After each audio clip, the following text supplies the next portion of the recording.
کہ وہ ادارہ چلتا رہے اور جو طلبہ طالبات ہیں وہ اپنی تعلیم حاصل کریں.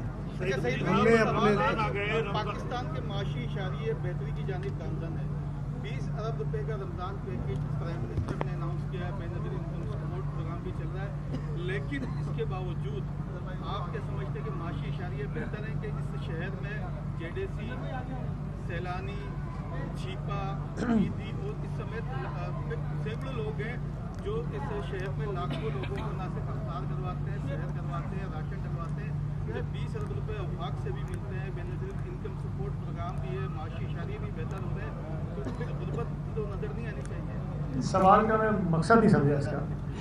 دیکھیں, اس پورے ملک میں فلاحی ادارے کام کرتے ہیں, صرف کراچی شہر میں نہیں کرتے, اور یہ اچھی بات ہے کہ پاکستان کی قوم جو ہے وہ رفاہی کاموں میں دل کھول کر جو ہے وہ امداد دیتی ہے اور یہ کام کرتے ہیں, اس میں کوئی بری بات نہیں ہے. لیکن رمضان میں چونکہ اخراجات لوگوں کے بڑھ جاتے ہیں تو تمام حکومتیں اپنے حصے سے کچھ نہ کچھ ان لوگوں کو جو غربت کی لکیر سے نیچے رہ رہے ہیں, یا BISP کا جو ایک ماڈل ہے جو کہ اسکورز ہیں اس کے تحت ان غریب لوگوں کو کچھ نہ کچھ امداد دیتی ہے تاکہ جو رمضان میں اضافی اخراجات ہیں اس کو پورا کر سکیں. تو وہ اپنا کام مہینے کے حساب سے وہ کر رہے ہیں, ماہانہ جو رمضان میں کرنا ہوتا ہے, لیکن رفاہی ادارے اچھا کام کر رہے ہیں, اس کو کرنا چاہیے, اور پورے ملک میں کرتے ہیں, صرف کراچی میں نہیں کرتے ہیں. سعید غنی صاحب, پانی کا ایشو پھر بڑھ گیا, 2-3 دن سے بہت سارے علاقوں میں پانی نہیں آ رہا ہے. ایسا لگ رہا ہے کہ وہ ٹینکر مافیا یا بال مین جو ہے وہ رمضان کا انتظار کر رہے تھے, کوئی کارروائی کر رہے ہیں اس حوالے سے آپ؟ روڈوں پہ ٹینکر آپ کی بات درست ہے, پانی کا ایشو تھا, وہ بنیادی طور پر ایشو اس لیے آیا کہ شہر کے اندر کوئی 12 مقامات پر بڑی بڑی لیکیجز تھیں جس کو ہم ایڈریس نہیں کر پا رہے تھے, کیونکہ پانی بند کرنا پڑتا ہے آپ کو 3 دن کے لیے. تو ہم نے ایک رسک لیا کہ رمضان سے پہلے سپلائی کے ایشوز کو بہتر بنانے کے لیے ان 12 مقامات کے اوپر جو تصحیح کام کرنے کی ضرورت ہے وہ کام کیا جائے. وہ ہم نے بر وقت کام کو مکمل کر لیے اور سپلائی اس وقت نارملائز ہو چکی ہے. اس سے تقریباً کوئی 10 MGD یعنی کہ 1 کروڑ گیلن ڈیلی کا پانی جو ہم ضائع کر جاتے تھے وہ اب ضائع نہیں ہوگا, وہ پانی ہم بچا پائیں گے, نمبر 1. نمبر 2, یہ کچھ اس کی مینجمنٹ سے ایسا ہوگا کہ لیاقت آباد کی عوام ہو, لیاری کی عوام ہو, اولڈ سٹی ایریا کی عوام ہو, گولی مار کی عوام ہو, گلشن ٹاؤن, چنیسر ٹاؤن, جمشید کی عوام ہو, ان کا اس سے انشاءاللہ بھلا ہو پائے گا, کیونکہ یہ یونیورسٹی روڈ کا جو ریڈ لائن کا روٹ تھا اس کے اوپر یہ لیکیجز واقع تھیں. تو میرے خیال میں اب چیزیں نارمل ہو چکی ہیں.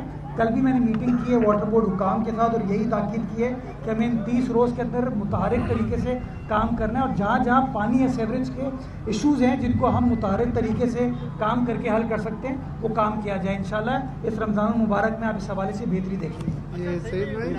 ساؤتھ کے اندر ڈسٹرکٹ ساؤتھ کی بات کرتے ہیں تو 2 کھیل ایسے ہیں کہ جو ڈسٹرکٹ ساؤتھ کی شناخت ہے, باکسنگ اور ایک فٹ بال.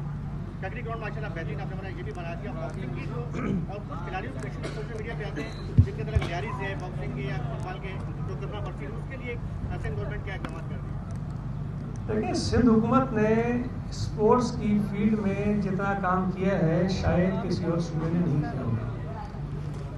سندھ حکومت واحد صوبائی حکومت تھی جو پاکستان ہاکی فیڈریشن کو گرانٹ دیتی تھی سالانہ, حالانکہ اس کو وفاقی حکومت دینا ہوتا تھا, لیکن صوبائی حکومت جو ہے وہ گرانٹ سالانہ دیتی تھی پاکستان ہاکی فیڈریشن کو, ہر سال دیتے ہیں.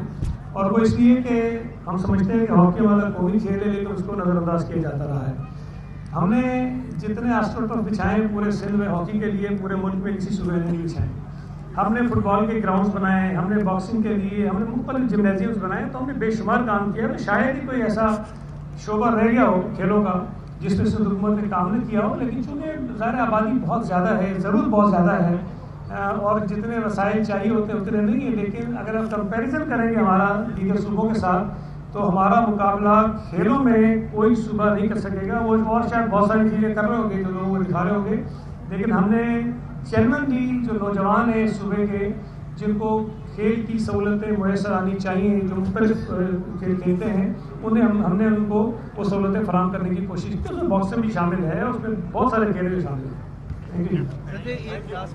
جی رمضان کے بزرگوں کو حق ہوتا ہے کہ